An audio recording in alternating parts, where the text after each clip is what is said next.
إن الحمد لله نحمده ونستعينه ونستغفره ونعوذ بالله من شرور أنفسنا وسيئات أعمالنا. من يهده الله فلا مضل له ومن يضلل فلا هادي له. أشهد أن لا إله إلا الله وحده لا شريك له وأشهد أن محمدا عبده ورسوله لا نبي ولا رسول بعده. Jemaah sekalian yang dirahmati oleh Allah Subhanahu wa taala, kita memuji kepada Allah Subhanahu wa taala atas segala limpahan rahmat-Nya, limpahan akan kasih sayang Allah Subhanahu wa taala kepada kita semua. Terutama nikmat dan pemberiannya berupa keimanan, berupa taufik. Dengannya kita mampu untuk melakukan, mampu untuk mengamalkan apa yang Allah ajarkan kepada kita semua. Salam beserta salawat kita haturkan kepada Rasulullah sallallahu alaihi wasallam, yang Rasulullah sallallahu alaihi wasallam adalah manusia satu-satunya yang wajib untuk kita teladani. Selain daripada Rasulullah sallallahu alaihi wasallam, maka kita mengikutinya manakala dia mengikuti daripada Rasulullah sallallahu alaihi wasallam. Kita mencontohinya manakala dia mencontoh Rasulullah sallallahu alaihi wasallam. Dan Rasulullah sallallahu alaihi wasallam adalah pemberi syafaat bagi orang-orang mukmin, bagi orang-orang yang jujur dalam keimanannya, yang menjadi orang-orang Rabbani, orang-orang Rabbani. Karena orang yang diberikan rahmat oleh Allah Subhanahu wa taala bukanlah orang yang banyak ilmunya, bukan juga orang yang banyak amalnya, atau bukan juga orang yang berilmu namun tidak sesuai dengan apa yang Allah ajarkan kepada mereka, atau beramal namun tidak berada di atas ilmu. Tetapi yang Allah berikan rahmatnya adalah orang yang berilmu dan mengamalkan ilmunya, orang yang berilmu dan mengamalkan apa yang dia ketahui. Jemaah sekalian yang dirahmati oleh Allah Subhanahu wa taala, kita lanjutkan hadis kita, hadis yang ke-39 dari Amr ibn Auf al-Mazni radhiyallahu taala anhu, dari Nabi sallallahu alaihi wasallam, ia bersabda, "As-sulhu jaizun bainal muslimina illa sulhan harrama halalan atau ahalla haraman." Berdamai itu adalah suatu perkara yang baik, yang diperbolehkan di antara kaum muslimin, illa sulhan, kecuali perdamaian yang mengharamkan sesuatu yang halal dan mengharamkan sesuatu yang halal. Mengharamkan sesuatu yang haram, menghalalkan sesuatu yang haram, dan mengharamkan sesuatu yang halal. Wal muslimuna ala syurutihim, dan orang-orang muslim ala syurutihim, senantiasa memegang syarat yang dipersyaratkan kepadanya. Illa syartan, kecuali ada sebuah syarat yang syarat tersebut membuat kita melakukan yang haram, atau mengharamkan sesuatu yang halal, atau menghalalkan sesuatu yang haram. Jamaah sekalian yang dirahmati oleh Allah Subhanahu wa taala, kata beliau Syekh Abdul Rahman As-Sa'di rahimahullahu taala, dalam hadis ini mengabarkan bahwa as-sulhu jaizun la ba'sa bihi, berdamai itu adalah sesuatu yang boleh dan tidak masalah. Illa idza harrama al-halal, kecuali mengharamkan sesuatu yang halal atau kebalikannya menghalalkan sesuatu yang haram. Mengharamkan atau menghalalkan sesuatu yang haram. Ada banyak contoh yang bisa kita ambil atau kita bisa lihat dari perkara-perkara atau syarat-syarat tertentu, namun kemudian syarat tersebut membuat kita melanggar hukum Allah Subhanahu wa taala, membuat kita jauh dari Allah Subhanahu wa taala, dan justru kita tidak dekat dengan Allah dengan menghalalkan yang halal dan mengharamkan yang haram, dan mengharamkan yang haram. Jauhnya seseorang manakala ia melakukan sesuatu yang dilarang oleh Allah dan melakukan atau meninggalkan sesuatu yang diharamkan oleh Allah Subhanahu wa taala. Di antara contoh yang dalam dunia bisnis mungkin, orang mungkin cekcok yang kemudian tidak ada kesepakatan sebelumnya bahwa barang yang sudah dia beli ternyata sampai di rumah sebelumnya waktu masih di toko masih bagus. Pada saat sampai di rumah ternyata barangnya jelek. Namun tidak ada sebelumnya kesepakatan antara pembeli dengan penjual bahwa kalau ada barang, kalau ada rusaknya, maka saya akan kembalikan nanti. Maka di sini dibutuhkan namanya sulh. Bagaimana bisa berdamai supaya ada titik temunya antara si pembeli dengan si penjual.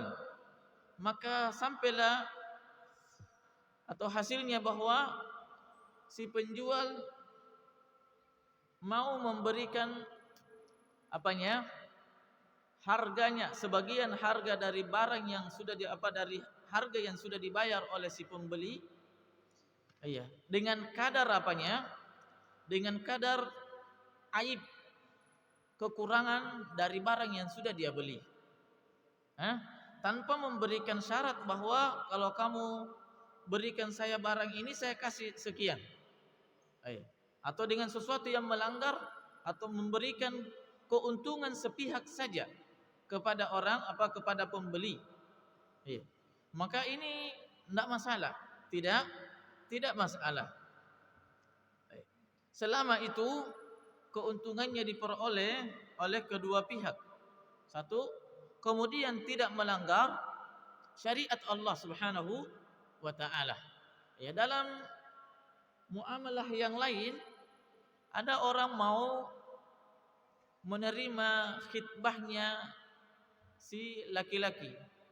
Kemudian dia mempersyaratkan bahwa syaratnya kamu tidak boleh menikah selain daripada saya saja.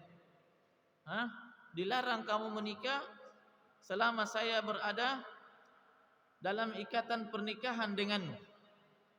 Maka ini para ulama menyebutkan tidak boleh diterima, atau diterima saja nanti setelahnya kalau memang ada kemampuan baru menikah, poligami.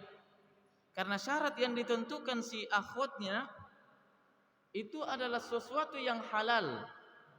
Kalau dia halal, kenapa membatasi orang? Kenapa membatasi orang? Yang dibutuhkan oleh si sang istri kalau dia sudah jadi istri nantinya adalah kecerdasan dia. Bagaimana ia bisa mengikat hati sang suaminya? Bukan dengan menghalalkan atau mengharamkan, melarang sesuatu yang dihalalkan oleh Allah Subhanahu wa taala.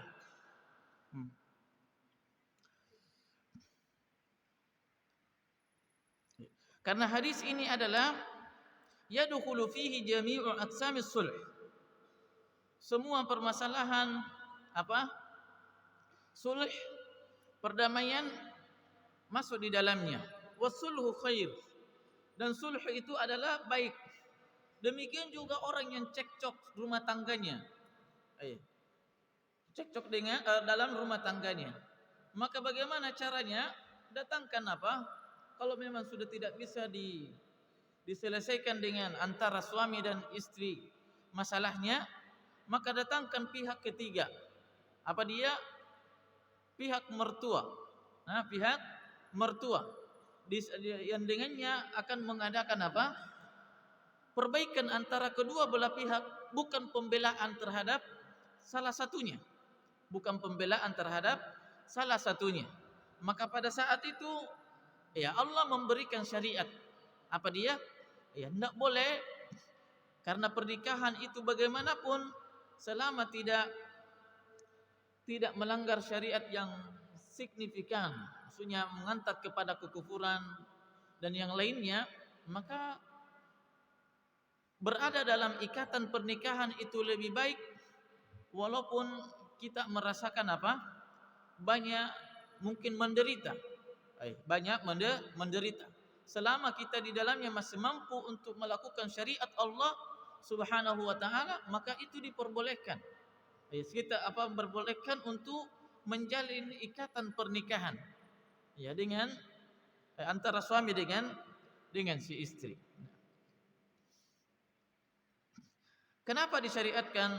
Tentunya ada hikmahnya. Apa dia? Lima fihi min hasmin niza' wa salamatil qalbi wa bara'atuz zimmah wa bara'atiz zimam.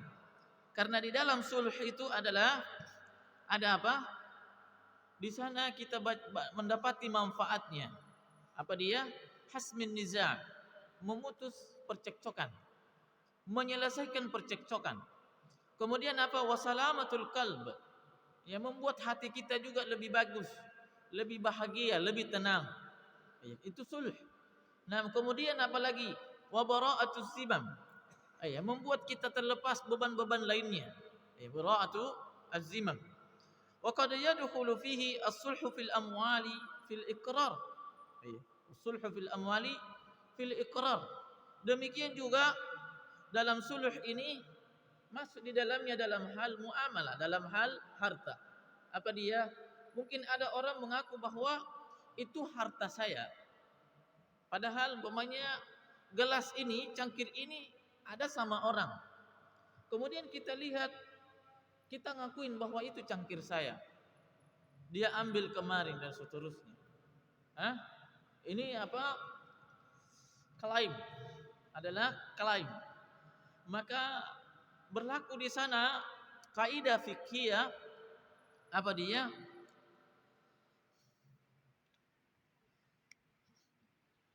Al-yaminu 'ala al-mudda'i.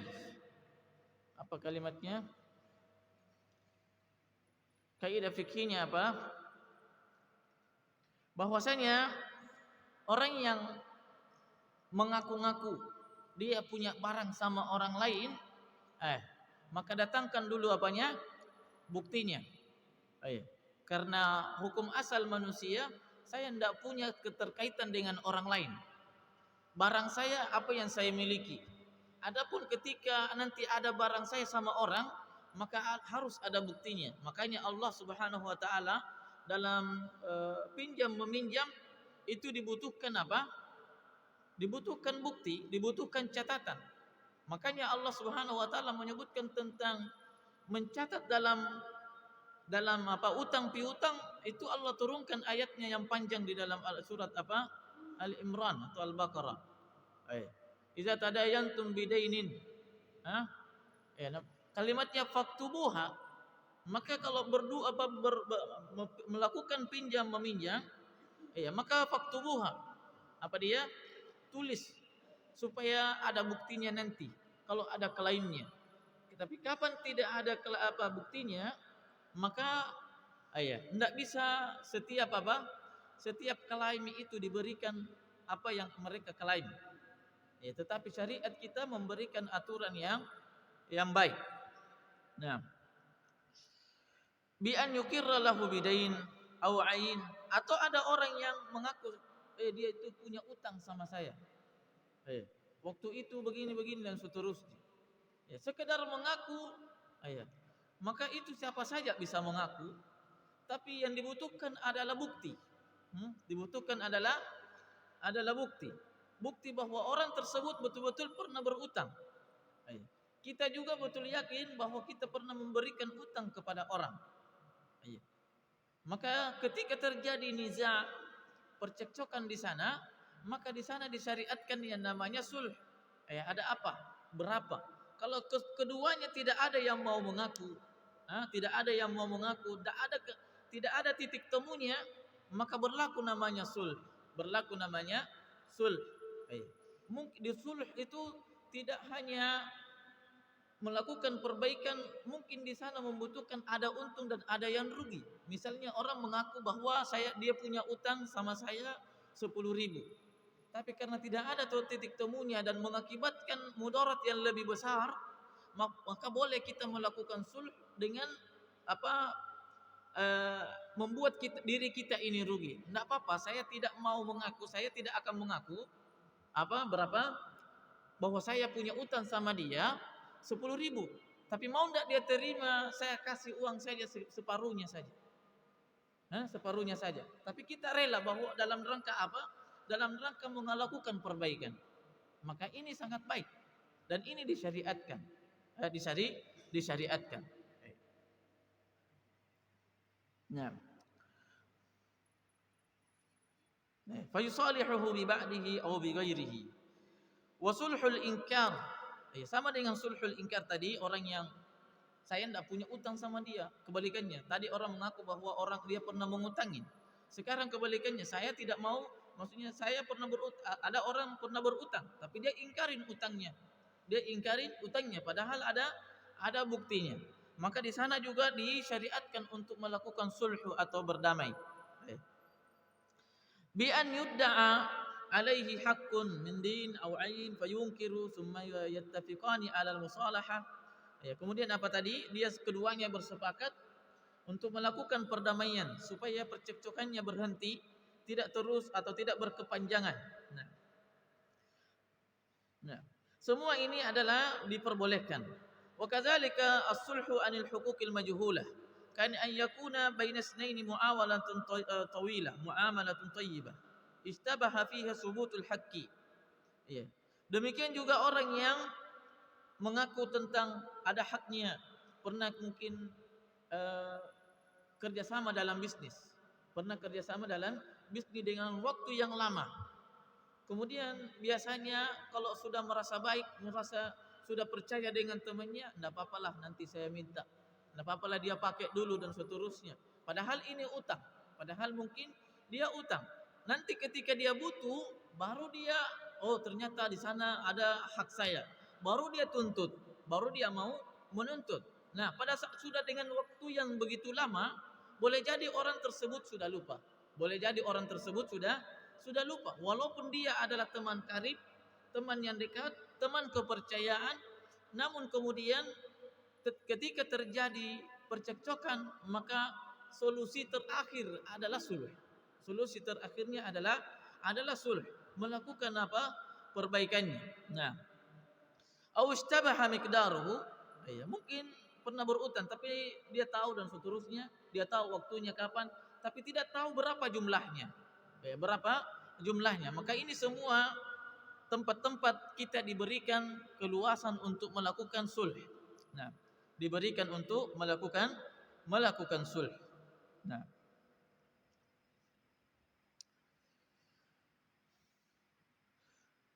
demikian juga ini sudah saya sebutkan tadi tentang pernikahan atau dalam keluarga, dalam hak keluarga. Nah, terjadi cekcok antara suami dan istri, mungkin ada istri mengaku tidak dinafkahi, mengaku ini dan seterusnya, padahal suaminya sudah merasa juga telah menafkahinya, kemudian datang ke terjadi cekcok, maka di sana dibutuhkan sulh. Fala junaha alaihima ayyusliha bainahuma sulh was sulhu khair. Ya, tidak ada dosa bagi keduanya tatkala mereka mau melakukan perbaikan. Nah, sulha wa sulhu khair, dan sulh itu melakukan perbaikan itu adalah baik. Adalah baik. Nah, fa kullu hadza dakhilun fi qawlihi as-sulhu jaiz. Semua yang kita sebutkan muamalah, hutang piutang, ya mungkin klaim, ya atau pernikahan, semua itu adalah dibolehkan. Ya, kecuali apa? Kecuali sulh itu mengandung ya pengharaman terhadap sesuatu yang Allah halalkan. Ya, maka sulhnya akan menjadi haram. Contohnya pernah kita sebutkan kemarin, apa dia? Dalam pernikahan, dia sudah talak istrinya, talak 3. Kemudian ternyata dia menyesal dan ingin rujuk kepada istrinya. Namun syariat itu tidak membolehkan, tidak membolehkan, dan haram hukumnya kalau seorang sudah mentalak istrinya dengan talak 3 atau talak bain, maka haram baginya untuk langsung menikahinya.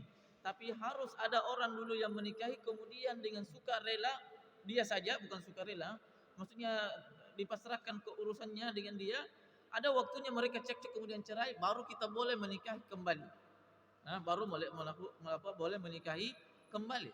Tapi kapan dilakukan sulh di sana dengan teman mengatakan bahwa nikahi saja mantan istri saya dulu itu, kalau sudah akad silahkan ditalak. Saya akan kasih kamu berapa uang sekian. Maka ini tidak dibolehkan. Ayat. La'anallahu al-muhallila wal muhallala. Ayat, bahwa Allah melaknat orang yang muhallil. Siapa tadi? Temannya. Wal muhallalalah, yang dihalalkan untuknya supaya bisa dia nikahi untuk kedua kalinya. Dan ini juga sebenarnya adalah jarah yang Allah berikan, yang Allah syariatkan kepada kaum muslimin supaya tidak bermain-main dengan yang namanya cerai dalam rumah tangga. Tidak bermain dengan cerai. Makanya Rasulullah SAW juga mengatakan apa dia? Salasun jidduhunna jiddun wa hazluhunna jiddun. Di antaranya adalah at-talaq. Ya, ada 3 perkara, main-main serius atau main-main jadinya serius. Serius atau main-main jadinya serius. Ya, ada main-main dengan talak. Ya, main-main dengan talak. Kalau main-main dengan rujuk sih itu bagus. Main-main dengan rujuk itu bagus. Tapi kalau main-main dengan talak itu adalah sesuatu yang tidak bagus dalam tanda kutip. Ya, dalam tanda kutip. Ya, main-main dengan talak.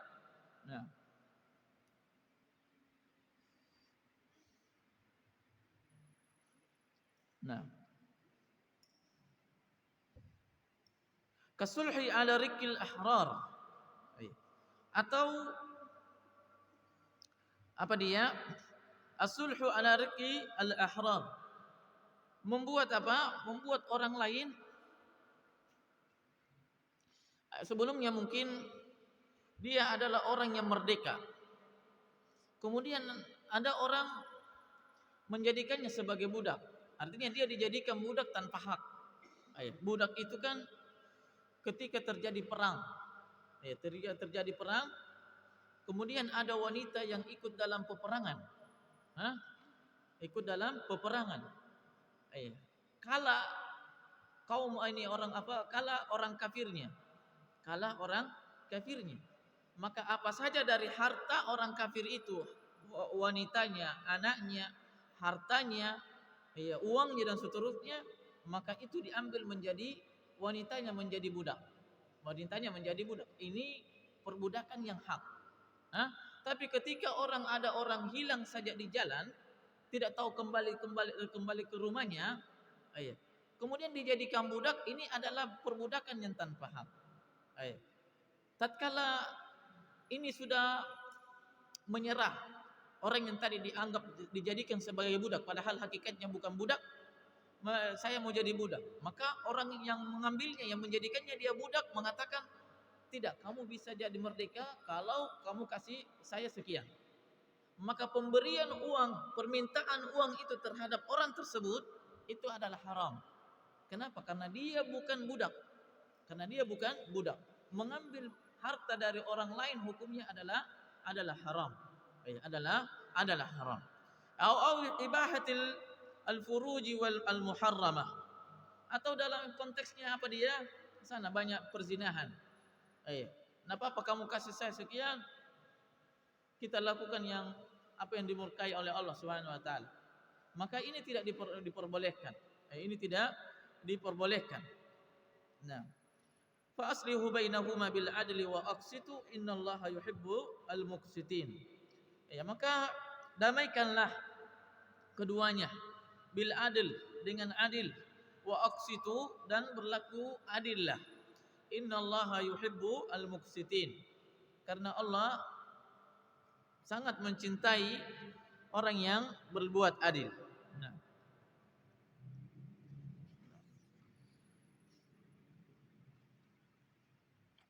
Kemudian hadis selanjutnya, hadis yang ke 40. Ke 40, Dari Abu Hurairah radhiyallahu taala anhu, ia berkata, Rasulullah sallallahu alaihi wasallam bersabda, "Matlul ghaniyyi zulmun, wa idza utbi'a ahadukum ala mali'in falyatba'."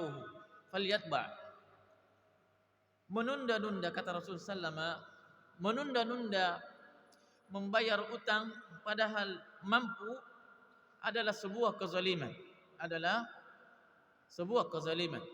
Wa idza utbi'a ahadukum ala mali'in falyatba'. Namun kalau di sana ternyata terjadi ihalah, maka hendaknya dia melakukannya. Apa itu ihalah? Ihalah itu saya berutang sama orang si B. Saya berutang kepada si B. Atau orang si B ini berutang sama saya, biar gampang. Orang si B ini berutang kepada saya. Pada saat jatuh tempo, orang tersebut datang menagih saya utang.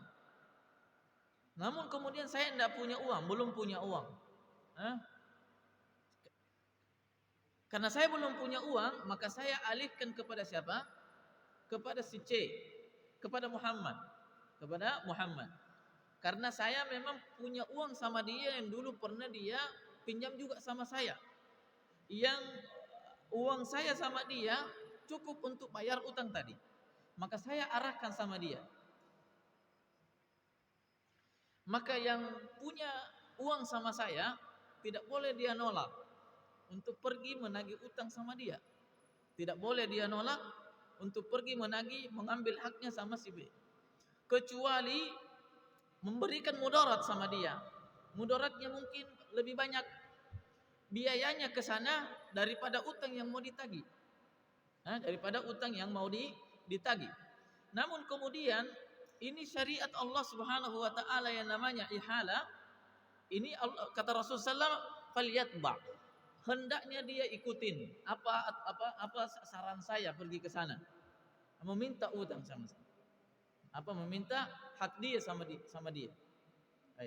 Itu kata Rasul ini, dan ini syariat. Ini di syariat. Dan sebenarnya tidak boleh kita mengatakan enaknya antum ngutang sama saya, pada saat mau ditagih suruh sama dia. Kalau memang tadi tidak memberikan mudarat yang signifikan, yang nyata, yang terlalu besar, maka itu hendaknya kita melakukannya, karena itu adalah ibadah. Rasulullah sallallahu alaihi wasallam mengatakan, "Idza utbi'a ahadukum ala mali'in falyatba." Apabila dia diarahkan ke sana, maka hendaknya dia mengikutinya. Kata beliau, kata Syekh Abdul Rahman As-Sa'di rahimahullah taala, hadis ini mengandung perintah untuk menepati janji. Perintah untuk senantiasa menepati janji. Dan Allah memuji orang-orang yang yufuna bin nazri wa yakhafuna yawman syarru kana miqdaruhu Kana miqdaruhu, kata Allah Subhanahu wa taala, yufuna bin nazr. Mereka senantiasa menepati janji. Ya, konteks ayatnya sih untuk nazar. Untuk nazar. Apa itu nazar? Adalah melazimkan diri sesuatu yang tidak dilazimkan oleh Allah. Mewajibkan diri sendiri terhadap sesuatu yang tidak diwajibkan oleh Allah Subhanahu wa taala. Namun kemudian tatkala orang yang bernazar itu melakukan nazarnya, maka dia dipuji oleh Allah bahwa ia adalah orang yang menepati janji. Dan kita tahu bahwa ciri orang munafik adalah mereka yang tidak menepati janjinya. Maka hadis ini adalah kita diperintahkan untuk senantiasa menepati janji. Wa husnil istifa, dan untuk memperbaiki dalam menepati janji itu. Bagaimana caranya? Tadi itu kurang bagus mengarahkan orang dalam saat dia menagih janji, menagih utang, kita arahkan ke orang. Itu kurang bagus. Kurang bagus sebenarnya. Karena kita yang datang kepada orang tersebut, seharusnya kita yang pergi juga membayar utang. Membayar utang. Namun tatkala terjadi tadi, maka itu adalah ada syariat Allah Subhanahu wa taala, yaitu tidak boleh kita menolak. Selama tadi Selama tidak mendatangkan mudarat. Namun kemudian hendaknya seorang mukmin itu berusaha dengan sekuat tenaga menepati janjinya dengan waktu yang sudah dia tentukan. Dengan waktu yang sudah dia berjanji dengan saudaranya itu. Nah, wan nahyu amma yudaddu al-amrayni aw ahadihima, dan melarang untuk tidak menepati janji atau kebalikan tadi. Rasulullah SAW kalimatnya adalah matlul ghani, menunda-nunda bayar utang bagi orang yang mampu adalah kezaliman. Ay al-mu'asaratu fi ada'il haqqil wajibi zulmun. Yaitu menyulitkan dalam memberikan hak kepada orang lain yang wajib, yang harus ditunaikan. Itu adalah Itu adalah kezaliman. Li'annahu tarkun liwajibin al-adl. Karena dia Karena dia meninggalkan kewajibannya. Apa kewajibannya? Membayar hutang sesuai dengan perjanjiannya. Nah, karena orang yang mampu hendaknya diperintahkan untuk bersegera untuk membayar utang. Bersegera untuk membayar utang.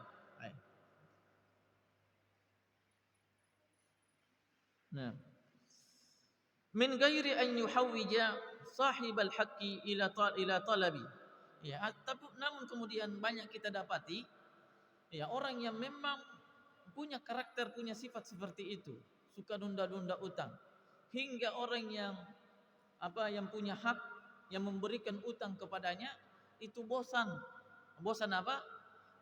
menagih, bahkan mengeluh. Itu orang sudah ditagih sekian kali namun ternyata tidak bayar-bayar. Kita lihat dia kemarin banyak belanjanya, ternyata dia tidak bayar-bayar.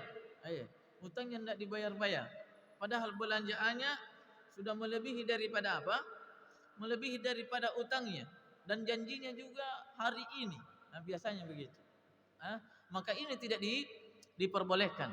Faman fa'ala dzalika ma'a qudratihi 'alal wafa fa huwa zalim. Siapa yang melakukan dengan keadaan seperti itu, dia sudah mampu namun dia mengalihkan yang lain, maka hakikatnya dia berbuat zalim. Apalagi kalau mau berbisnis. Kalau tidak, berbisnislah dengan modal sendiri. Karena kalau berutang biasanya gali lubang tutup lubang. Gali lubang tutup lubang. Berat. Wal ghaniyu, kata Rasulullah SAW, wal ghani huwa allazi indahu mawjudatin maliyah biqadri ma biha minal wafa. Orang yang ghani itu bukan tidak harus kaya baru bayar utang, tetapi minimal dia hartanya cukup untuk membayar utangnya. Membayar utangnya. Nah, wa mafhumul hadis, pemahaman dari hadis adalah annal mu'sir, pemahaman terbalik. Bahwasanya orang yang punya kesulitan, belum punya kecukupan untuk bayar utang, la haraja alaihi min at-ta'khir. Itu tidak jadi masalah kalau dia tunda utangnya. Ayo. Kalau dia tunda utangnya tidak jadi masalah. Tidak berdosa di hadapan Allah Subhanahu wa taala. Namun kemudian dikhawatirkan sama orang yang dia berutang kepadanya, jangan sampai dia marah. Jangan sampai dia marah. Nah, dan orang yang memberi utang, di sana juga dibutuhkan apa?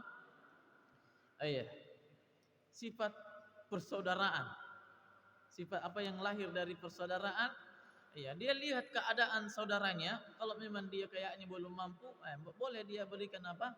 Tangguhan. Dia berikan tangguhan, menunda waktunya untuk membayar.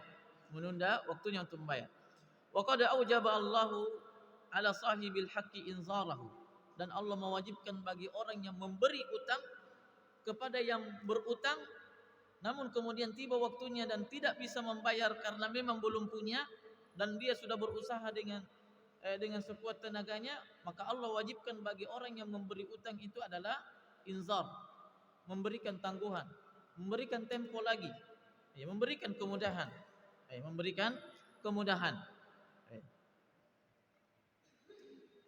Kemudian kata beliau, wa nafhamu min hadzal hadis anna zulmal mali la yakhtassu bi akhdhi malil ghair.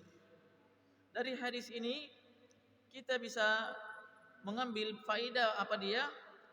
Bahwa kezaliman dalam hal harta itu tidak hanya karena kita mengambil hak orang lain, mengambil barang orang lain, namun juga terjadi dalam apa? Fi kulli i'tida'in 'ala malil ghair. Segala bentuk apa?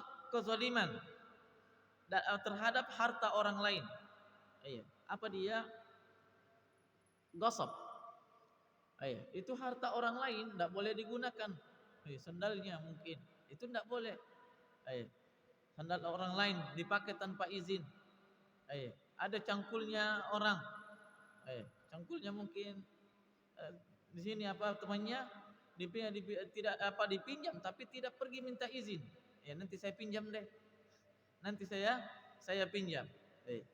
Tapi tidak pergi meminjam sama orangnya, sama temannya, maka itu dikhawatirkan dia tidak rela.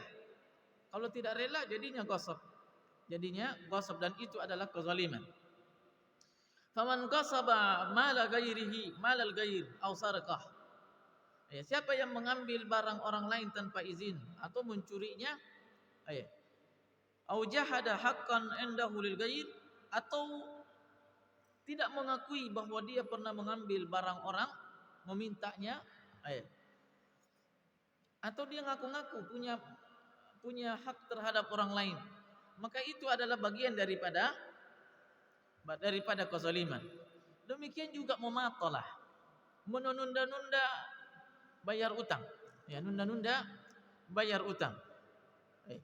Maka semua ini adalah perbuatan kezaliman. Dan kita tahu kezaliman itu adalah kata Rasulullah sallallahu alaihi wasallam adalah ittaquz zulm fa inna zulma zulumatu yaumal qiyamah. Hati-hatilah terhadap kezaliman, karena kezaliman itu adalah kegelapan di hari kemudian. Nah, dan Rasulullah sallallahu alaihi wasallam dalam hadis ini menyebutkan di antara bentuk cara membayar utang, dia adalah baik, tapi tidak sebaik tadi mengarahkan kepada orang lain. Itu sudah baik sebenarnya, tapi kebaikannya kurang daripada tadi kalau kita yang langsung menepati janji, kita saja yang minta hak kita terhadap orang lain, kemudian bayar utang terhadap si B tadi. Itu adalah cara membayar utang. Wa anna man lahu haqqun alaihi ayyatba sahibahu bima'rufin wa taysir. Nah, kalau ada orang yang punya hak terhadap orang lain, dia pernah memberi utang kepada orang lain, namun orang tersebut agak kerepotan membayarnya kecuali harus diarahkan, maka hendaknya dia mengikutinya. Namun si peminjam ini tidak boleh memberatkan. Tidak boleh memberatkan. Kalau memberatkan maka boleh baginya untuk tidak meminta, tidak pergi mengambil. Ya, dan dia hanya menuntut kepada orang yang berutang saja. Orang yang berutang saja. Hendaknya dia yang pergi menagih utangnya piutangnya kepada orang lain. Nah. Baik. Kata Allah Subhanahu wa taala, "Faman 'ufiya lahu min akhihi syai'un fattiba'un bima'ruf wa ada'un ilaihi biihsan." Ya, fattiba' hendaknya dia ikutin. Tadi kalau diarahkan hendaknya dia ikutin. Artinya apa? Ini buat banyak orang enggak mau terima itu. Kalau diarahkan kepada orang lain pergi, kamu minta saja uangmu sama si fulan ya. Saya belum punya uang saat ini. Dia enggak mau, saya enggak mau. Dia mau apa begitu? Saya tidak mau. Padahal seandainya dia paham, karena ini adalah perintah Allah Subhanahu wa taala, ya selama tidak mendatangkan mudarat baginya, maka hendaknya dia ya melakukannya. Ya, makanya Rasul SAW juga mengatakan, rahimallahu abdan samhan idza ba'a. Allah merahmati seorang hamba samhan yang berlapang dada, mudah apabila dia menjual, wasamhan idza ishtara, dan dia bermudah-mudahan juga apabila dia membeli, wasamhan idza qada, dan dia bermudah-mudahan dan memberikan kemudahan juga kepada apabila dia menunaikan haknya, membayar utang, wasamhan idza qada, dan juga memberikan kemudahan apabila dia meminta utang. Meminta utang. Maka kita diperintahkan untuk senantiasa memberikan kemudahan. Banyak janji Allah Subhanahu wa taala di dalam melalui hadis-hadis Rasulullah sallallahu alaihi wasallam tentang orang yang memberikan kemudahan kepada orang lain di dunia ini. Maka Allah Subhanahu wa taala memberikan juga kemudahan di hari kemudian kelak. Subhanakallahumma rabbana wa bihamdik asyhadu an la ilaha illa anta astaghfiruka wa atubu ilaik. Assalamualaikum warahmatullahi wabarakatuh.